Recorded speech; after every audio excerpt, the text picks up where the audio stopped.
El arqueólogo Randy White se encuentra a gran profundidad bajo una montaña en Francia, buscando un momento especial de la evolución. Una época envuelta en el misterio en la que, sin que hubiera apenas cambios físicos, los humanos empezaron a comportarse como no lo habían hecho nunca. Quiere averiguar cómo se convirtieron nuestros antepasados en verdaderos humanos. Da miedo estar en estas cuevas. Son frías, oscuras, húmedas, lugares asfixiantes y peligrosos.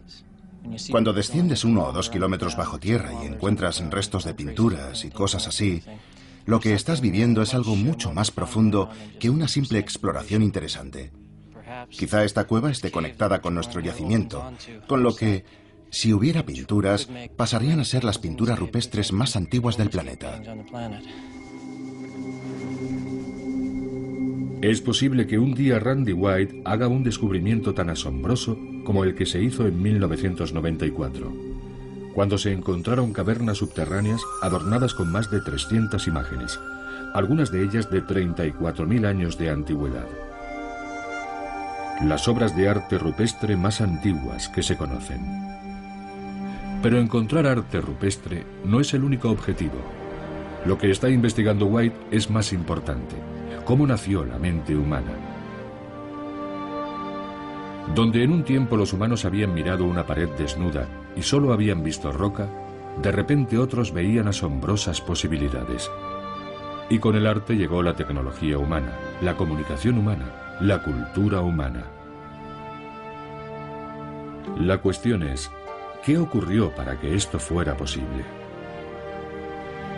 ¿Cómo pudo ser que una especie abriera su mente e irrumpiera en un nuevo universo? ¿Cómo fue que nuestros antepasados humanos desarrollaron una forma totalmente nueva de verse a sí mismos? Y con el tiempo, transformaron el planeta.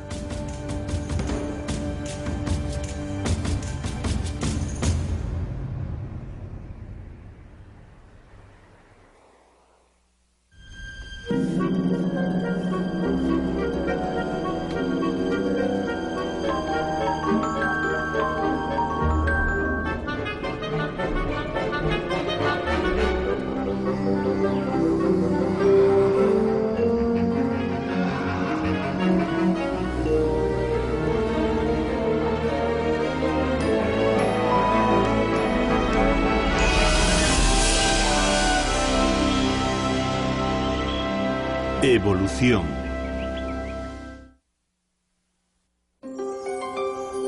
El Big Bang de la mente.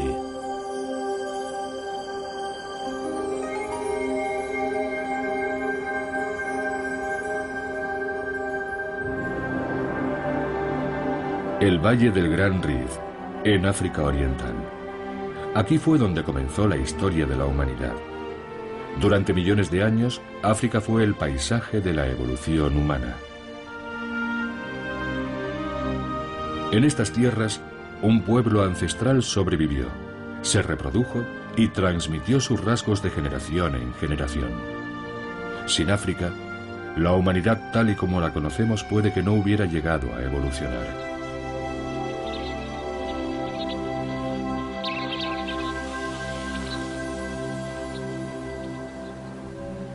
En esta región habitaron en el pasado lejano homínidos que aún no eran verdaderamente humanos.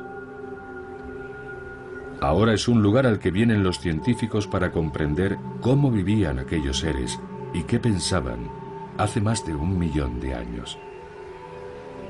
Cada año, poco después de la temporada de las lluvias, Rick Potts viene con su equipo a buscar en estas desérticas tierras herramientas de piedra y fósiles. Potts cree que en un tiempo este lugar fue una fábrica de herramientas.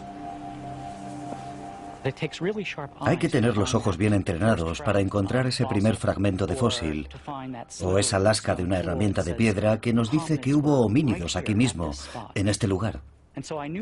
Así supe que estábamos muy cerca de un asentamiento muy antiguo, de casi 1 millón de años de antigüedad, que había dado previamente muchos fósiles de huesos y herramientas de piedra. Vale. Resultó que era un hacha de mano, una de esas herramientas de piedra que hacían nuestros antepasados hace mucho tiempo, cientos de miles de años. Bien. Estos homínidos traían estas piedras de las tierras altas e iban dando golpes a los bordes, desconchándolos y dando forma a la herramienta, y podían agarrarla con la mano, así. La utilizaban para excavar o para sacar lascas que podían utilizar para descuartizar animales. En cierto sentido, esta es la navaja suiza del Paleolítico. Aquí, estos pueblos del Paleolítico o antigua Edad de Piedra construyeron varios tipos de instrumentos simples repetidamente durante casi 1 millón de años. De hecho, su mente estaba orientada hacia la supervivencia. Tenían la habilidad de construir estas herramientas, lo que para ellos revestía cierta complejidad. Pero el hecho de que siguieran haciéndolas indica que tenían una especie de plantilla mental, una regularidad de pensamiento por la que seguían produciendo estas herramientas una y otra vez. Lo más probable es que no hablaran entre sí, como hacemos nosotros. Y según parece les fue bien con esta sencilla herramienta. Así que utilizaron esto durante 1,5 millones de años, un periodo inmenso de tiempo si pensamos en la actualidad, cuando un programa informático no dura más de un par de años antes de que aparezca una nueva versión o se diversifique. Y con nuestra tecnología pasa lo mismo. No es como funcionaba la tecnología de estos pueblos antiguos hace 1 millón de años. A ellos les faltaba algo que tenemos nosotros, la creatividad, la capacidad de innovar, la diversidad de culturas que caracteriza a nuestra especie. En el árbol de la vida, la evolución humana comienza hace alrededor de 6 millones de años, cuando los homínidos se separaron del antepasado común que compartían con los chimpancés. Descendieron de los árboles hace unos 4 millones de años y entraron en un nuevo mundo. Hace 2,5 millones de años, con una mano modificada, perfeccionaron sus herramientas de piedra y empezaron a depender cada vez más de una dieta de carne. El tamaño de su cerebro aumentó espectacularmente.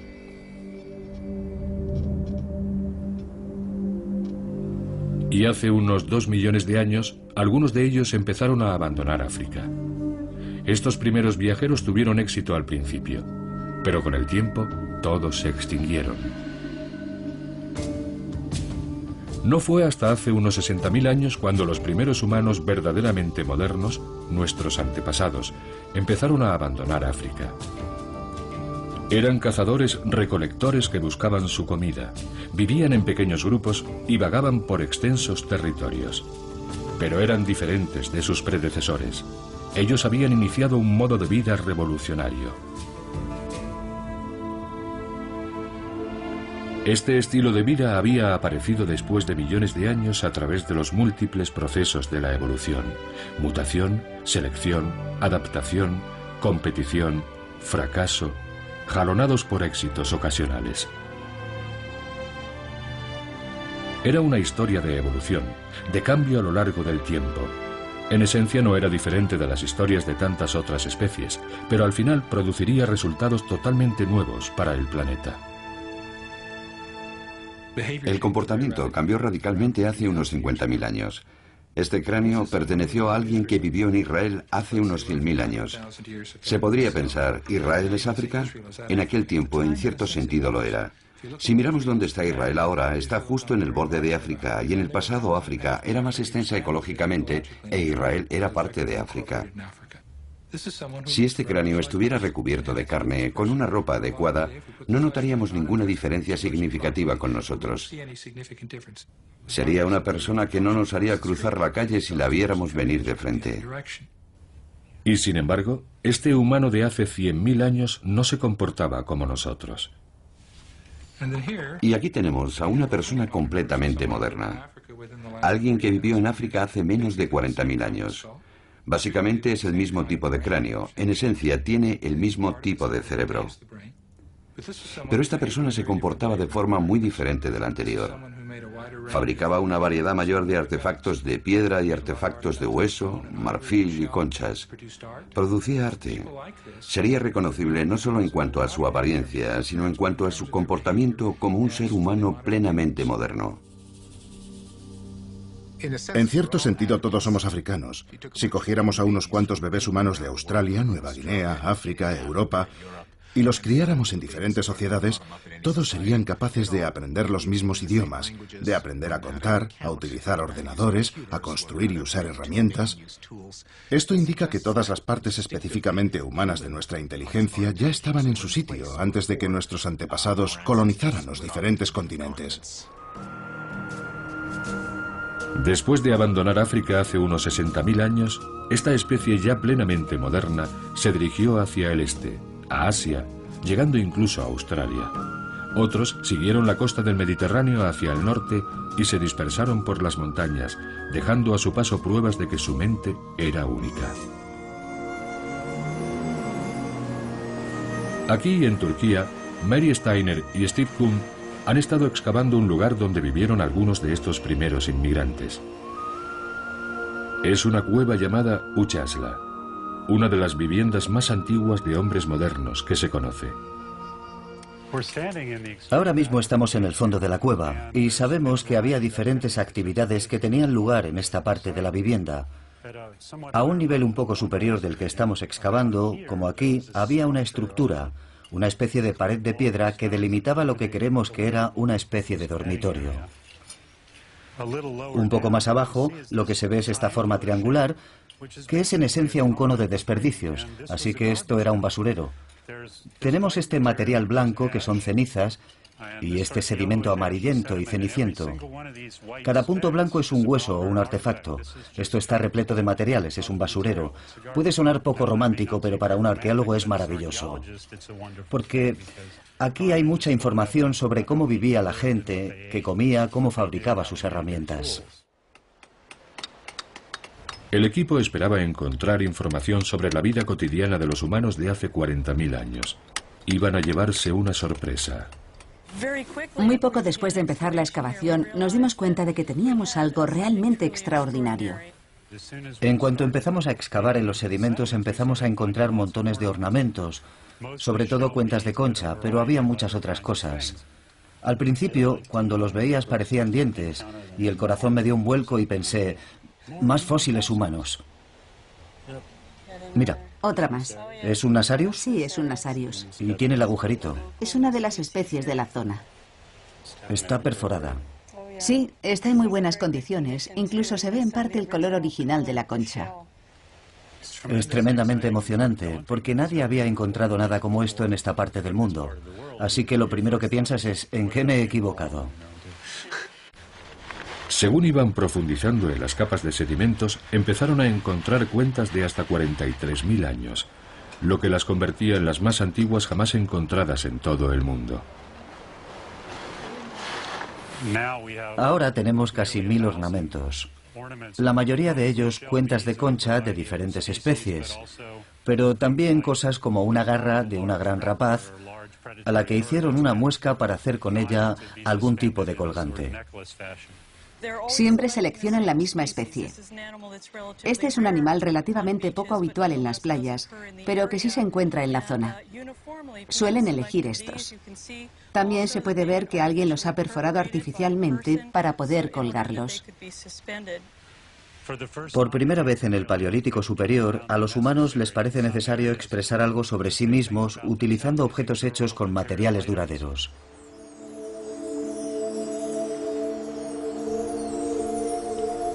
Pero objetos duraderos como las cuentas no sirven para cazar, ni para recolectar, ni para protegerse. Parecen indicar que la gente que vivía aquí tenía en mente algo más que la simple supervivencia. Pero ¿por qué son tan importantes estas cuentas? ¿Y qué pueden decirnos sobre los primeros días de los humanos modernos? Se ha encontrado cuentas y artefactos a lo largo de las rutas que siguieron nuestros antepasados. Hace 43.000 años, los humanos habían avanzado hacia el norte, hasta Europa Oriental. A continuación se extendieron por la gran llanura rusa y Europa central. Para cuando se asentaron en Europa occidental, hace 38.000 años, ya no solo fabricaban cuentas, las producían masivamente. En el sur de Francia, Randy White ha estado estudiando estas antiguas cuentas. Con una potente ampliación puede determinar cómo se hicieron y puede reproducir las técnicas prehistóricas para la elaboración de cuentas. Si yo le diera un trozo de saponita o de marfil de mamut y le dijera que le hiciera un agujero, ya sé de qué forma lo haría. Haría un taladro, le daría vueltas, haría girar el instrumento para hacer el agujero. Eso es parte de nuestra cultura, lo crea o no. Es la forma en que nosotros hemos aprendido a hacerlo. Los humanos modernos primitivos tenían una forma completamente diferente de hacer agujeros. Lo hacían como lo estoy haciendo. Excavaban un agujero en un trozo de material y, como vemos, quedaban algunas partes muy irregulares. Pero como era un proceso en el que primero se excavaba y después se pulía, eran capaces de eliminar todas esas imperfecciones y dejar al final un agujero diminuto. Ya tengo un agujero muy pequeño que he hecho utilizando una punta muy grande. La verdad es que es una experiencia muy emocionante estar aquí sentado y haber hecho una cuenta utilizando exactamente las mismas técnicas que utilizaban los humanos hace 35.000 años, con los mismos materiales, de la misma forma, exactamente en el mismo lugar. En este refugio en la roca hemos recuperado más de 1000 cuentas similares a estas. Sabemos que alguien que era mental y emocionalmente muy parecido a nosotros se sentó muy cerca de aquí hace 35.000 años e hizo exactamente lo que yo acabo de hacer. La gente solía mirar las cuentas y pensar que las habían hecho como jugando. Pero aquí, en Castle Merle, pasaron miles de horas perforando cuentas, horas que podrían haber dedicado a otras cosas más productivas. Las cuentas son artefactos del Big Bang de la mente. Son prueba de nuestros primeros pasos creativos y culturales, testimonio de un tiempo en que grupos de humanos empezaron a interactuar socialmente entre sí. La expresión con materiales es verdaderamente uno de los hitos de esta revolución, por así decirlo. Esto es algo realmente nuevo. Son personas creando identidades sociales que no existen en la naturaleza. Es decir, soy una mujer cromañón, he sido madre, tengo una historia particular, tengo un estatus particular dentro de mi grupo. Y cualquiera que sea miembro de ese grupo podrá verlo de un vistazo por el hecho de que lleva cierto tipo de dientes de animales, cierto tipo de cuentas, porque su ropa está decorada de cierta forma. Es una forma de expresión visual, pero está expresando relaciones sociales. Y eso es algo muy nuevo en la evolución humana.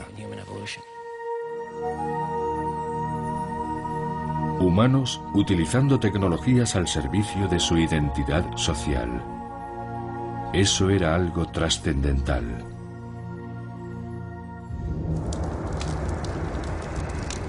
El nacimiento de la mente humana se produjo en África y dejó su marca en lugares tan lejanos como Australia.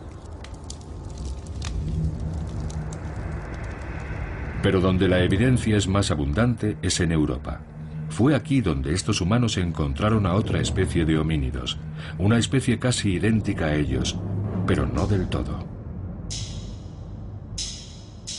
Y fue esta sutil diferencia la que influyó en los supervivientes. Llamamos a estos antiguos europeos neandertales. Comparados con nosotros, eran enormes.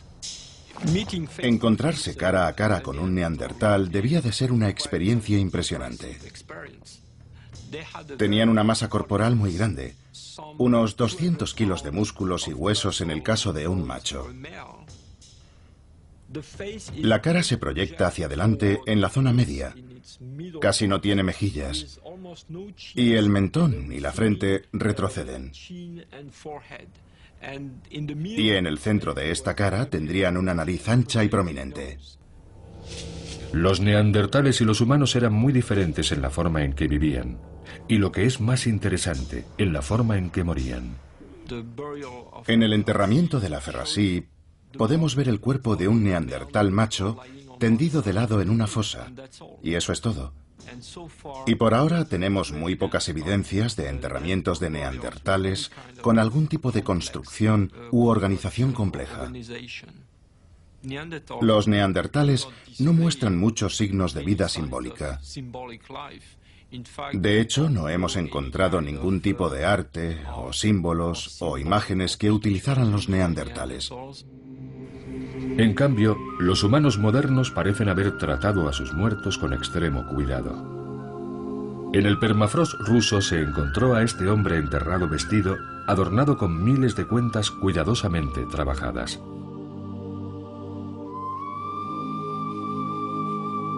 ¿Quiere esto decir que los humanos modernos consideraban la vida algo más precioso? ¿Es posible que, a pesar de tener un cerebro de un tamaño similar al de los neandertales, tuviesen habilidades completamente diferentes? Las evidencias son contradictorias, de modo que científicos como John Shea, de la Universidad de Nueva York, están reconstruyendo las actividades de ambas especies para comprender en qué pudieron diferenciarse sus mentes. La punta de la lanza neandertal es grande y pesada, y el hecho de que el mango sea tan pesado significa que no se podía lanzar a mucha distancia.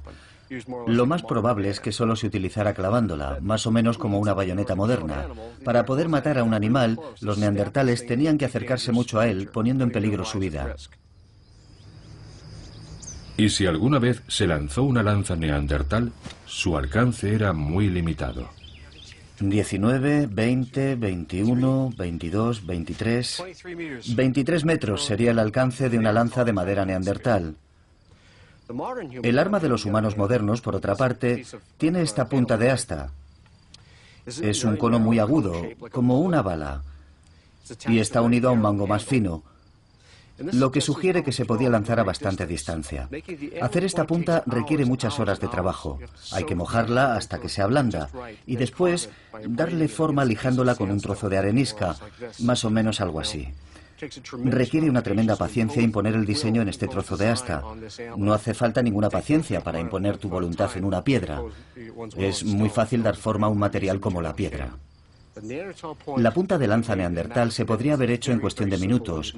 Rápida y burda serían los adjetivos que definen la tecnología neandertal. Lo siguiente que hay que hacer es, ¿veis este reborde?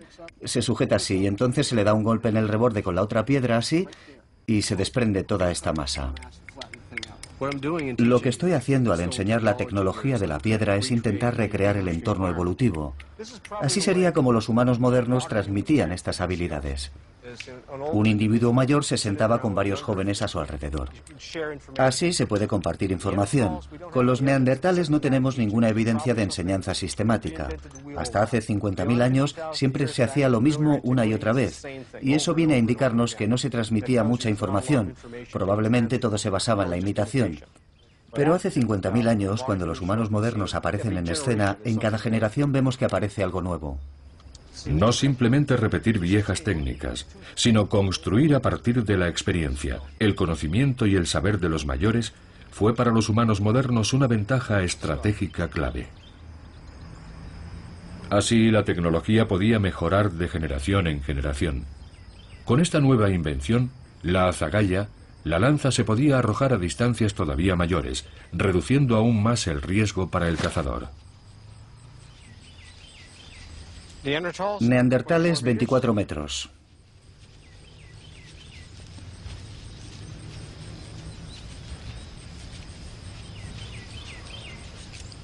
Y 42 metros. Ventaja para los humanos modernos. Los avances tecnológicos dicen mucho sobre la nueva capacidad de los humanos para transmitir información a grandes distancias y a través del tiempo. Estas imágenes son una forma de comunicarse con otras personas sin que estén presentes en el mismo momento. Pueden estar muy lejos o pueden estar en un futuro lejano. Y esto es lo que al parecer los neandertales no sabían hacer. Los fósiles nos cuentan que los neandertales vivían en grupos pequeños y aislados, normalmente sin contacto con otros neandertales. Por alguna razón, cuando ya no podían sobrevivir en algún lugar, se trasladaban a otro. Pero la imagen que tenemos de los humanos modernos del Paleolítico superior en Europa es muy diferente. Para los humanos modernos, el arte portátil pudo servir como un medio de comunicación. Algunas piezas viajaron cientos de kilómetros desde los lugares donde habían sido creadas. Es muy evidente que estas gentes formaban parte de redes que hacían intercambios a larga distancia. Pertenecían a una gran entidad cultural, y es muy probable que los neandertales no tuvieran nada parecido.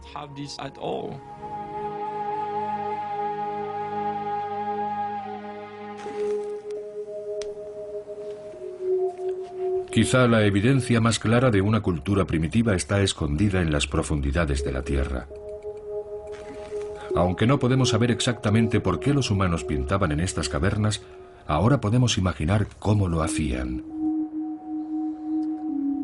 El arqueólogo Michel Lorblanchet ha estudiado las técnicas del arte rupestre y cree que algunas imágenes fueron realizadas con una técnica que él llama pintura escupida.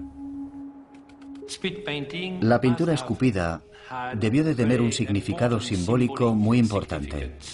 Mediante la experimentación ha podido reproducir esta técnica de los primeros artistas. Mezclando pigmentos con la saliva, cree que conseguían una mezcla que fijaba los colores, de modo que se mantenían mucho tiempo después de haber desaparecido el artista. No se parece en nada a la pintura al óleo, es muy diferente.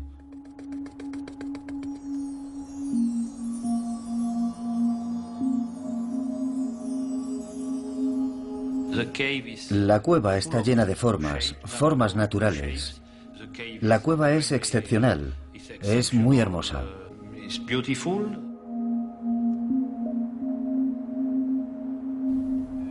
Pero ¿qué pueden decirnos las representaciones de cabras y carneros salvajes pintadas en estas cavernas fantasmales sobre el Big Bang de la mente? Es la primera manifestación de la imaginación humana. Los hombres modernos tienden a dejar su huella en el paisaje, en el territorio. Por eso penetraban hasta los lugares más profundos de la Tierra, como para expresarse, como para afirmar de alguna forma, somos los dueños de la Tierra y tenemos una relación personal con el espíritu que habita en el interior de la Tierra. En otros rincones de estas cavernas, Lorblanchet ha encontrado artefactos hechos de hueso y ciertos patrones de erosión en la roca que le han llevado a aventurar que estos exploradores de las cavernas también podían hacer música.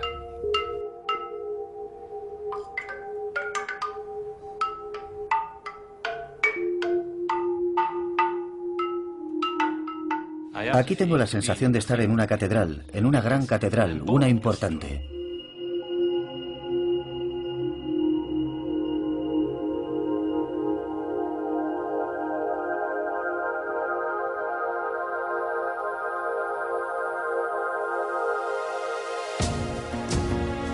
Así que bajo tierra y sobre ella, nuestros antepasados no dejaban de refinar su tecnología y su arte, y de comunicarse de forma compleja. Y parece que estos cambios ocurrieron rápidamente. Pero, ¿cómo pudo ocurrir?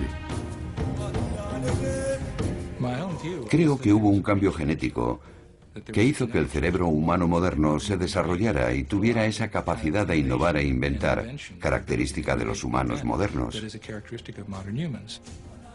Si aceptamos la idea de que hubo un cambio neurológico hace 50.000 años, sería la última de una larga serie de mutaciones sobre las que operó la selección natural para producir la especie humana tal y como la entendemos hoy en día. Es muy probable que esos cambios en el cerebro no se produjeran de un día para otro. No hubo una mutación mágica que nos permitió hablar, caminar erguidos, cooperar unos con otros y entender cómo funciona el mundo. La evolución no funciona de esa forma.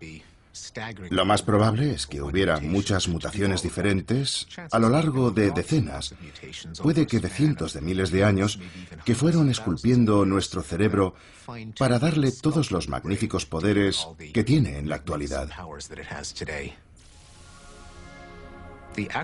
La organización del comportamiento se produce al nivel de las células nerviosas y sus conexiones. Tenemos 100.000 millones de células nerviosas y puede que unos 100 billones de conexiones. Y gran parte de nuestra evolución consiste no solo en tener un cerebro cada vez más grande, sino en cablearlo de la forma adecuada para que soporte la inteligencia. De modo que quizá no fue el tamaño del cerebro humano, sino sus conexiones, lo que nos permitió adquirir nuevas habilidades. Según Richard Wrangham, una de esas habilidades es la capacidad de llevar una vida social compleja.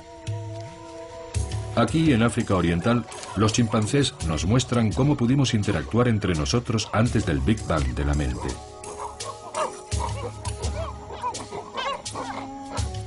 El ascenso social es el elemento fundamental en un mundo regido por los machos, pero no se consigue solo compitiendo uno contra uno. Son muy sensibles a la interacción entre ellos. Así que si tengo un amigo al que quiero impresionar, quizá lo que hago es atacar al enemigo de mi amigo.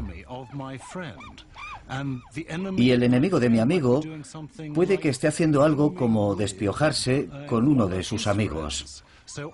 De modo que puedo detectar las relaciones entre otros chimpancés y manipularlas en mi beneficio. Pero lo que compartimos con los chimpancés es la habilidad de ser muy sutiles en la forma en que somos capaces de comprender el significado de una interacción que vemos y que identificamos como una amenaza a nuestro estatus social.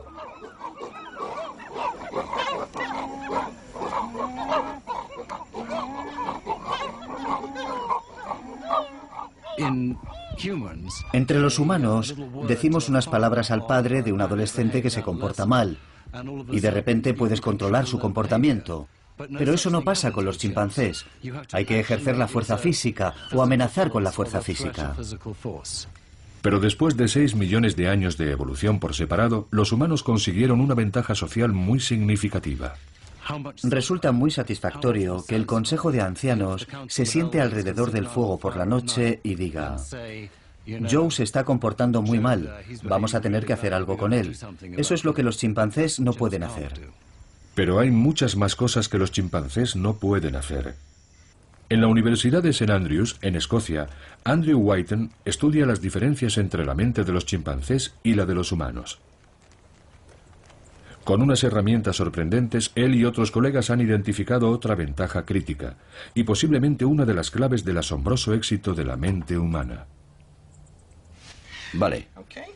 La capacidad de leer el pensamiento. ¿Será capaz esta niña de 3 años de ver la realidad desde el punto de vista de otro? ¿Puede hacer deducciones sobre lo que piensa otra persona? ¿Puede detectar el engaño? Sally. Sally, fíjate. Va a poner la bola en la cesta. ¿Has visto? Vamos a taparla, ¿vale? Y ahora Sally se va a ir a jugar, igual que tú, ahí fuera, al jardín. Muy bien. Se ha ido a jugar. Y mientras está jugando, viene la bromista de Anne y va a sacar la bola de la cesta. Mientras Sally no está, la tramposa de Anne esconde la bola de Sally. Eso es. Y ahora Anne va a venir aquí. ¿A dónde ha ido Sally? Se ha ido a jugar. Y aquí viene. Ahora ha vuelto y va a buscar su bola favorita. ¿Dónde va a buscar Sally su bola? Creo que está aquí. Oh, ¿crees que Sally va a buscarla ahí? ¿Por qué crees que va a buscarla allí? Creo que la va a encontrar. Y estaba aquí. Los investigadores han descubierto que hasta los 3 años un niño es incapaz de atribuir actos, motivos o creencias a otros. Pero a los 5 años, el cerebro del niño ha desarrollado la capacidad de entrar en la mente de otra persona. Esta es Sally. Ahora vuelve de jugar. Y va a buscar su bola. ¿Dónde va a buscar su bola? Va... ¿Dónde va a buscarla? ¿A la cesta? ¿A la cesta? Eso es. ¿Le dejamos que mire la cesta? Sí, ¿Por qué ha mirado en la cesta? porque la bola podía estar ahí, pero no estaba. Vale, ¿y dónde está la bola? ¿Te acuerdas? ¿Sí? ¿Quieres ayudarle? Varía de unos niños a otros. Pero en general, a los 4 años hay un momento en que emerge esa particular habilidad refinada de teorizar sobre la mente. Un niño de 3 años tendría dificultades para hacerlo, pero uno de 5 normalmente ya lo ha dominado. Y hasta ahora ningún chimpancé ha pasado la prueba de la atribución de una creencia falsa que un niño de 5 años sí pasa. Supongo que la teoría de la mente nos convierte en algo tan sublime como lo que somos, porque, por una parte, podemos sentir lo que sienten otros. Y al mismo tiempo, eso nos permite ser mucho más astutos que cualquier otra especie del planeta. En las sociedades humanas, ser socialmente competente es muy importante. Eso nos permite superar a otros y conseguir un mejor acceso a recursos, a las mejores parejas. Y en este tipo de sociedades, parece que el cerebro puede ser más importante que la fuerza. Es una fuerza evolutiva muy poderosa porque produce una especie de espiral ascendente. La complejidad social provoca una mayor inteligencia social. La inteligencia social plantea problemas más complejos a los individuos de la siguiente generación, y eso les obliga a volverse más complejos socialmente. Relaciones sociales complejas, teorías de la mente, son habilidades que asociamos con los humanos modernos. Pero, ¿cómo podríamos expresar ninguna de esas habilidades sin el lenguaje? El lenguaje nos permite revivir el pasado, reflexionar sobre el futuro, enseñar a los niños, contar secretos, manipular a grupos. Pero imaginemos un mundo sin lenguaje.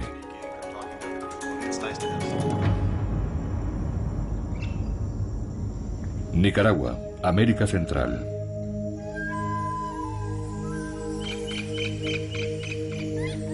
Managua. Aquí, como en otros lugares del mundo, hay personas que prácticamente no tienen lenguaje. María Noname. María sin nombre. Sorda de nacimiento, ha vivido aislada toda su vida, tanto de las personas que podían ayudarle como de otros que comparten su discapacidad. Su amiga, la lingüista Judy Kerr, comprende la profundidad de su aislamiento. Las dos pueden comunicarse a un nivel básico, con gestos simples y primitivos. Cuando la conocí, carecía de la habilidad de decirme quién era ni qué edad tenía. No sabía su nombre. Para explicarme quién era, tuvo que llevarme a su casa y enseñarme papeles y fotos de su familia. Teníamos que compartir un contexto. Puede contarme algunas cosas, se lo voy a enseñar.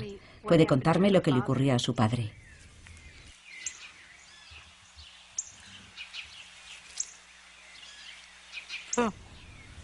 Le he preguntado sobre la muerte de su padre y me ha dicho 3. Lo que significaba 3 es que le habían disparado 3 veces. Esto lo sé porque estuve trabajando con la otra persona que sabe el lenguaje de signos y que me dijo que le habían pegado 3 tiros, y así fue como murió su padre. ¿Verdad? Sí.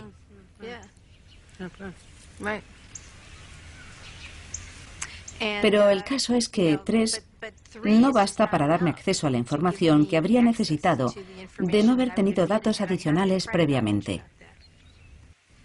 Papá. Papá.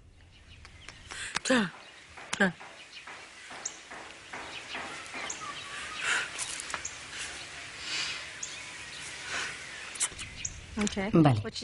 Lo que está diciendo es, tuve una hija que se fue, se casó y eso fue todo. Ya no volvió. Tuve un hijo que se fue y no volví a saber de él. Y eso es todo. Estoy sola, esa es mi vida. Podía aprender un lenguaje. El problema fue que no tuvo acceso al lenguaje en el periodo crítico. Y esa ventana crítica para aprender el lenguaje, como lo hemos aprendido nosotros, se cerró. Esa ventana del lenguaje permanece abierta hasta que cumplimos 7 años. Entonces empieza a cerrarse lentamente según avanzamos hacia la pubertad. Hasta los años 80 muchos nicaragüenses sordos eran como María sin nombre. No habían aprovechado la ventana del lenguaje porque nunca se habían encontrado con otros que compartieran su discapacidad. Pero en 1980, después de la revolución sandinista, el nuevo gobierno intentó ayudar a los sordos a mejorar sus condiciones de vida y llevaron a los niños sordos de las aldeas a Managua para terminar con su aislamiento. Aquí los educadores intentaron enseñarles el lenguaje de signos existente, pero sus esfuerzos fracasaron. Los niños no mostraban ningún interés por aprender un lenguaje que se les intentaba imponer. Sin embargo, empezaron a comunicarse a su manera.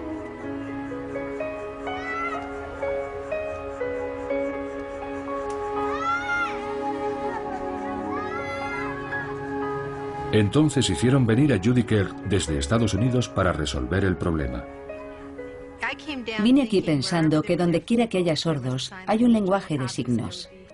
Y que obviamente tenía que haber un lenguaje de signos desarrollado aquí, en Nicaragua. Y les dije, bueno, puedo intentar aprender su lenguaje de signos si eso es lo que queréis y ayudaros a aprenderlo. Y me dijeron, no, tienen un lenguaje de signos. Hacen gestos mímicos. Y me señalaron a un grupo de niños y me dijeron, nos gustaría saber de qué están hablando. Resultó que estaban hablando de mucho más de lo que nadie hubiera podido imaginar. Kegel había llegado a Nicaragua poco después del nacimiento de un nuevo lenguaje. El lenguaje requiere compañía. El lenguaje requiere una comunidad. El lenguaje necesita, por así decirlo, un estímulo. Y ese estímulo es no tanto una comunidad en el sentido de que tenga que haber mucha gente, pero pertenecer a una comunidad significa querer compartir información con los demás.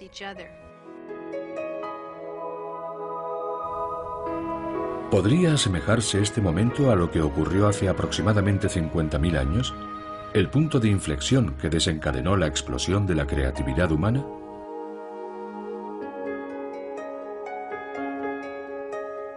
El lenguaje no necesita voz. Es nuestro legado. Es algo inherente al ser humano.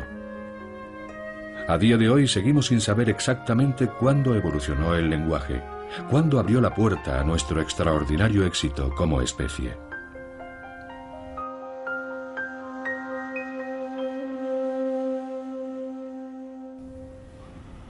Esto es un verbo que se repite.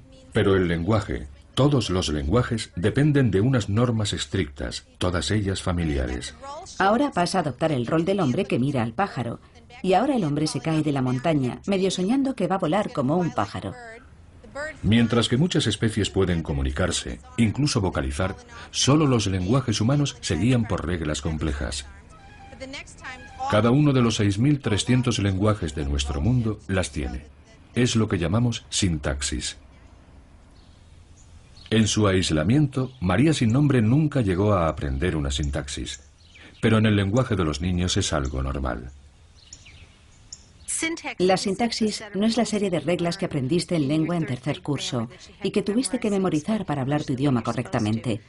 La sintaxis, o las normas que rigen el lenguaje, son algo que compartimos todos los humanos. Y eso es por el hecho de que compartimos un mismo cerebro humano. Y no son solo limitaciones, sino que nos dan la capacidad de organizar la información que nos permite construir frases que nunca han sido dichas antes, que nos permiten contar una historia, anticipar algo o mentir. Puedo comunicar simplemente por comunicar cuando tengo sintaxis. Entonces puedo utilizar un lenguaje.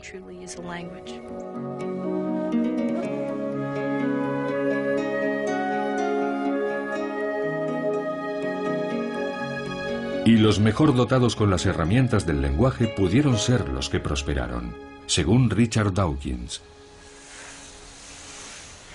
No sabemos cuándo apareció el lenguaje, pero tan pronto como apareció, proporcionó un entorno en el que aquellos individuos que estaban mejor preparados genéticamente para medrar, sobrevivir y triunfar en un entorno dominado por el lenguaje, fueron los que tenían más descendencia. Y eso provocó en nuestros antepasados un aumento de la capacidad para utilizar el lenguaje.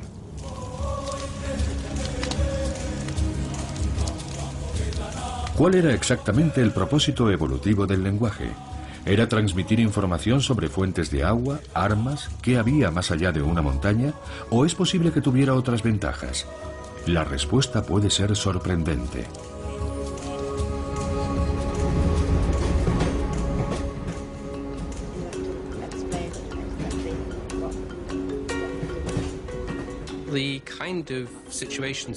Las situaciones que buscamos para estudiar el lenguaje son las que se dan en lugares naturales, donde uno podría tener una conversación muy informal y relajada con un amigo. Así que empezamos a fijarnos en lugares como bares, trenes, cualquier sitio donde mantendríamos una conversación natural y cotidiana. Robin Dunbar es un fisgón. Escucha las conversaciones de otras personas para determinar de qué habla la gente realmente. Creo que la idea convencional de todos aquellos que trabajan sobre el lenguaje, lingüistas y demás, es que el lenguaje consiste en la transmisión de información técnicamente compleja. Es lo que yo llamo la versión de Einstein y Shakespeare del lenguaje. Y la respuesta es no, en absoluto.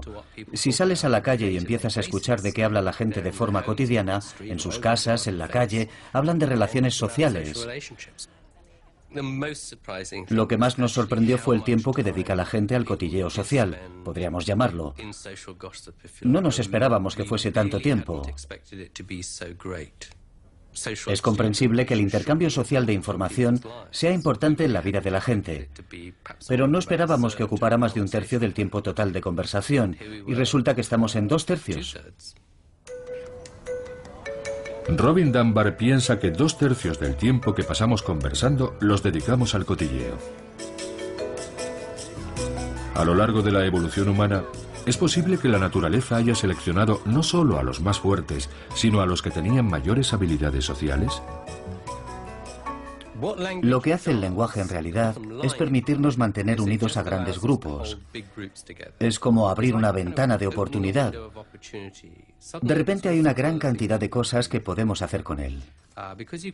Porque podemos utilizarlo para solicitar información sobre terceros, para saber lo que ha ocurrido cuando nosotros no estábamos presentes. Y el problema de todos los monos y los simios es que lo que no han visto nunca lo sabrán.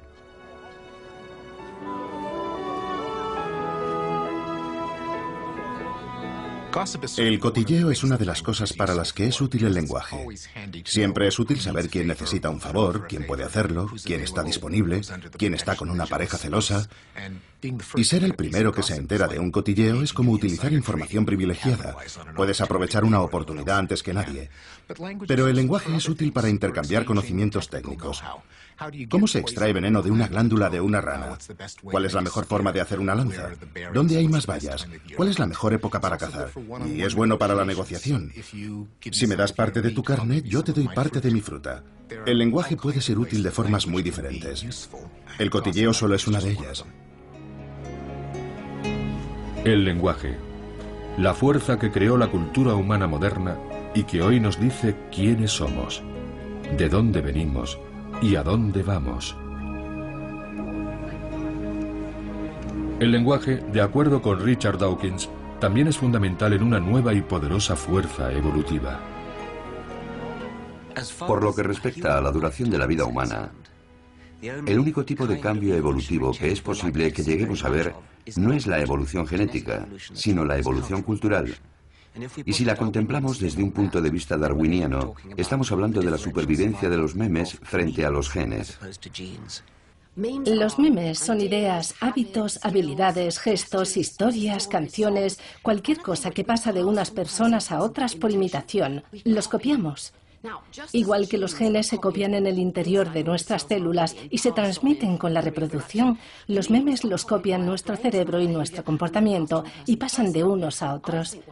Igual que la competencia entre genes da forma a toda la evolución biológica, la competición entre memes da forma a nuestra mente y nuestra cultura. Para entender la naturaleza humana es esencial tener en cuenta a los memes. Sue Blackmore cree que los memes han sido la fuerza que ha impulsado la evolución humana, sobre todo desde el Big Bang de la mente hace unos 50.000 años. Según ella, las ideas, los prejuicios, las tendencias y los descubrimientos funcionan en gran medida como los genes.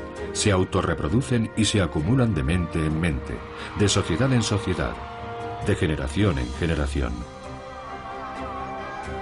Los memes son los elementos básicos de un nuevo tipo de evolución. Si las unidades culturales se reproducen de una forma similar a la forma en que se reproducen las moléculas de ADN, tenemos la posibilidad de un tipo completamente nuevo de darwinismo. Los cambios que se han producido en la forma de vida de los humanos durante los últimos 50.000 años han tenido muy poco que ver con ningún cambio biológico de nuestro cerebro. Hoy vivimos de forma diferente, no porque tengamos un cerebro mejor, sino porque hemos ido acumulando los descubrimientos que hicieron nuestros antepasados. Y contamos con la ventaja de una inmensa historia de inventos que nos comunicamos no genéticamente, sino a través del lenguaje, a través de documentos, a través de costumbres. Los memes pueden ser más que modas pasajeras, pueden ser grandes hitos, pueden modificar el mundo, revolucionar la vida, incluso suprimir las fuerzas de la evolución biológica. Pensemos en la insulina, uno de esos memes que ya cuenta con 80 años de edad. Antes de la insulina, los diabéticos no tenían esperanzas de vivir. Se consideraba una enfermedad mortal. Probablemente yo no estaría aquí sin la insulina. Ha sido un avance enorme. A mí, como diabético, me ha permitido vivir. Jared tiene 14 años y está haciendo una excursión a pie de una semana con otros que comparten su enfermedad, la diabetes juvenil. Una actividad como esta puede no parecer nada extraordinario, pero lo es. Al hacer ejercicio, el nivel de azúcar de un diabético puede descender peligrosamente. 231. Normalmente eso es bastante alto, pero durante la marcha intentamos mantener el azúcar en sangre alto por si baja. Y es mejor estar seguros de que tenemos suficiente azúcar, porque estamos haciendo mucho ejercicio. Jared puede controlar su enfermedad gracias a un aparato que le suministra insulina en el momento en que la necesita. Esto puede parecer algo normal hoy en día. Pero antes de los años 20, una persona como Jared habría muerto en la primera infancia, sin llegar a alcanzar la edad de reproducción, y sin haber podido transmitir sus genes.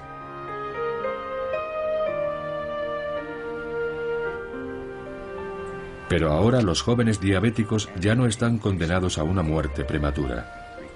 Reconectamos. La insulina, una idea que se convirtió en una cura, es otro meme que ayuda a los humanos modernos a eludir las fuerzas de la evolución. Como otros muchos avances científicos, nos brindan nuevas formas de sobrevivir. Muchas creaciones del cerebro pueden compensar deficiencias físicas y cambiar el curso de la evolución. Hace miles de años, una persona con una miopía elevada no habría tenido muchos descendientes y habría sido devorada o se habría caído por un barranco. Pero inventamos las gafas. Y ahora ser miope no supone ningún problema. Habrá quien pueda decir, bueno, ¿y eso no es interferir con la evolución? ¿No sería mejor dejar que los diabéticos y los miopes murieran para mejorar la calidad física de la especie? Eso va en contra de la forma en que funciona la evolución humana, y es por lo que desde hace decenas de miles de años nuestra supervivencia ha dependido de nuestros inventos, y esto es simplemente una extensión de ese proceso. Nuestra rebelión contra la evolución biológica ha adoptado muchas formas. Podemos llamarlo cultura, o memes, o evolución memética. Pero nos convierte a cada uno de nosotros en el mejor superviviente de este planeta hasta ahora. Hoy en día yo diría que la evolución memética va cada vez más rápido y casi ha sustituido a la evolución biológica. No totalmente, porque las dos siguen yendo de la mano. Por ejemplo, el control de la natalidad, los memes de la píldora, los preservativos, todas esas cosas tienen un efecto en los genes. Cambian espectacularmente en todo el planeta. ¿Qué genes se transmiten y cuáles no? Cuanto más educadas son las personas, menos hijos tienen. Ahí están los memes luchando contra los genes. Y lo que también está pasando ahora es que los memes se han hecho de repente con un nuevo medio, Internet. Pensábamos que habíamos creado Internet para nuestro beneficio, pero en realidad si observas cualquier oficina ves a todo el mundo ahí sentado esclavizado por los memes. Hola, ha entrado un fax, sí, un email. Todo va muy deprisa. Yo diría que es la consecuencia inevitable del proceso evolutivo memético. Los memes se están volviendo cada vez mejores y más rápidos y están creando mejores mecanismos de copia para autorreproducirse. Y no sé dónde nos deja eso a nosotros en el futuro.